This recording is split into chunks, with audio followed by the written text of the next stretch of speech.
Tips menyimpan cangkir dan keperluan untuk kebun mini. Rumah bertumbuh seiring waktu. Assalamualaikum teman-teman, apa kabar? Semoga selalu dalam keadaan sehat walafiat ya. Alhamdulillah ada perkarangan di samping dan di belakang rumah. Akhirnya aku memutuskan untuk membeli beberapa bibit, dan ini merupakan bibit yang dipakai sehari-hari. Contohnya adalah belimbing. Dan aku sempat juga tadi makan ramen sebentar, melipir ya ke sana. Tiba-tiba udah pulang aja ke rumah. Kira-kira ada pohon apa aja sih? Yuk kita filah dulu. Ya ini Kak Nuzul tadi beli pohon jeruk nipis ya. Terus aku juga beli itu, ini dia daun sup apa sih? Ya daun sup, ada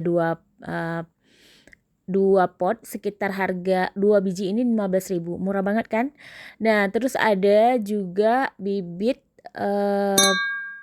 bibit apa ya ini ya, ini dia bibit jeruk nipis. Nah kenapa perlu jeruk nipis? Karena ini adalah keperluan sehari-hari. Dan sebenarnya ini apa namanya, pohon belimbing udah kedua kali Kak Nuzul beli. Yang satu udah mati gara-gara ditinggal pergi, dan Kak Nuzul juga beli pot ya. Dan ini dia belanjaan kita. Oke, tanpa berlama-lama di sore harinya langsung Kak Nuzul pindah-pindahin ke dalam polybag atau pot yang udah sebelumnya udah Kak Nuzul isi dengan tanah. Ini lagi dipindahin pohon cabai ya. Ini ada cabai besar. Kebetulan cabai besar ini juga Kak Nuzul semai sendiri loh. Ini dia buktinya kalau nggak percaya. Menurut kalian penting nggak sih pohon-pohon begini? Kalau Kak Nuzul sih penting banget ya menurut Kak Nuzul. Karena ini kalau misalnya kita ada di rumah nggak perlu keluar untuk cari ya kan, untuk beli, tinggal metik-metik aja di belakang rumah. Itu sih impian banget ya, punya kebun mini di belakang rumah.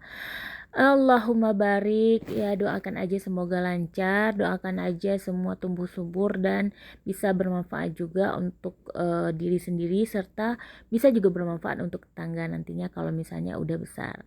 Oke, terima kasih udah menonton daily vlog Kak Nuzul hari ini, dan di akhir video tipsnya bakalan Kak Nuzul tampilin, jadi kalian jangan skip nontonnya ya. Ini penting banget soalnya. Masih simpan cangkir seperti ini? Coba cara ini yuk.